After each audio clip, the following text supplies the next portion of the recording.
નકલી સામે અસલી નોટ મેળવતી ટોળકીનો પર્દાફાશનો મામલો સામે આવ્યો છે. નકલી સામે અસલી નોટ મેળવતી ટોળકીનો પર્દાફાશનો મામલો સામે આવ્યો છે. આરોપીઓની રિમાન્ડ દરમિયાન પૂછપરછમાં ખુલાસો થયો છે. આરોપીઓ 5 થી 6 મહિનાથી નકલી નોટોનું રેકેટ ચલાવતા હતા. આરોપી જૂનાગઢના સુખપુર ગામે કારખાનામાં નકલી નોટો છાપતા હોવાનો ખુલાસો થયો છે. જેતપુરમાં 500ના દરની નકલી નોટો સાથે 3 શખ્સ સકંજામાં આવ્યા છે. આંગળીઓ કરવામાં અસલી નોટમાં બંડલમાં મૂકી નકલી નોટો માર્કેટમાં ફરતી કરી હતી.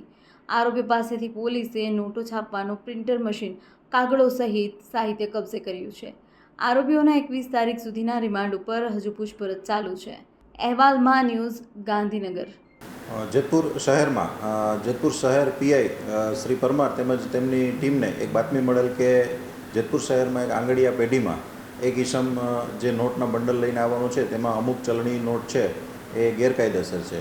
એટલે આ આખું રેકેટ છે એ ભારતીય જે અર્થતંત્ર છે તેને નુકસાનકારક હોય એટલે તાત્કાલિક તેમાં જઈ અને રેડ કરેલ અને રેડ દરમિયાન 1 લાખ રૂપિયા કબજે કરવામાં આવેલ અને 1 લાખ રૂપિયામાં એક નોટ એક બંડલ 50,000નું છે, એમાં 6 નોટ, એમ ટોટલ 12 નોટ ડુપ્લિકેટ જણાયેલ હતી. આ નોટનું પૃથ્થકરણ કરવા માટે બેંકના અધિકારી તેમજ એફએસએલ અધિકારીને બોલાવી અને પ્રાઇમરી તેમની પેલી જોતા ડુપ્લિકેટ જણાયેલ. આ આખું રેકેટ છે એ જૂનાગઢનો ઈસમ છે પ્રજ્ઞેશ, તે ચલાવતો હતો અને તેમના વતી રવિ કરીને આરોપી છે એ અહીંયા નોટોનું જે બંડલ છે એ અહીંયા આંગડિયામાં આપી અને એનું રોકડમાં રૂપાંતર જૂનાગઢ ખાતે લઈ અને કરતો હતો. અને અન્ય એક આરોપી છે મિત કિરણભાઈ અંટાળા, એ પણ આની સાથે સંડોવાયેલાનું અત્યાર સુધીમાં માલુમ પડેલ છે. લોકો કઈ રીતે જે ડુપ્લિકેટ નોટો છે તે માર્કેટમાં કઈ રીતે કરતા હતા? એ લોકો જે 50,000ના બંડલમાં જે 100 નોટ હોય એ સિરિયલ નંબર પ્રમાણે પ્રમાણેની નોટ લઈ અને વચ્ચે એમાં 6 કે 8 નોટ એક બંડલમાં નાખી અને એ લોકો સિરિયલ પ્રમાણે જ અંદર રાખી દેતા હતા. એટલે આખું બંડલ છે એ એમને ચાલ્યું જાય અને બજારમાં જે નકલી નોટો ફરતી થાય તેવો તેનો ઉદ્દેશ્ય હતો એવું અત્યારે પ્રાથમિક દ્રષ્ટિએ જણાય છે. અત્યારે જે પોલીસે કબજે કરેલ છે એમાં 12 નોટો નકલી જણાયેલ છે અને એના આધારે ગુનો દાખલ કરવામાં આવે છે.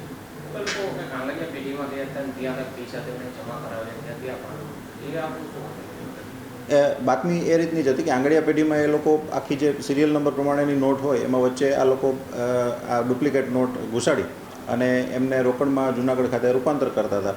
એટલે જે એની ડુપ્લિકેટ નોટ છે એનો ચાલી જાય અને એને રોકડમાં ઓરિજિનલ નોટ મળી જાય અને પછી ડુપ્લિકેટ નોટ છે એ બજારમાં ફરતી થાય. અત્યારે પ્રાથમિક ઇન્ટ્રોગેશન પ્રમાણે રિમાન્ડ દરમિયાન જે આરોપી પાસેથી પ્રિન્ટર, A4 સાઇઝના કાગળો અલગ અલગ પ્રકારના અને એમાં જે ઇંક વપરાય છે એ પણ 6 જાતની ઇંક પોલીસે જૂનાગઢ એમના મામા જે પ્રજ્ઞેશ છે આરોપી, એમના મામાના કારખાને એણે રાખેલ હતું ત્યાંથી કબજે કરેલ છે. અને પ્રાથમિક ઇન્ટ્રોગેશન દરમિયાન એની પાસે પ્રિન્ટર 6 મહિનાથી છે તેવું જણાવે છે અને પ્રિન્ટર અને વધુ મુદ્દામાલ અત્યારે પોલીસે કબજે કરવામાં આવે છે.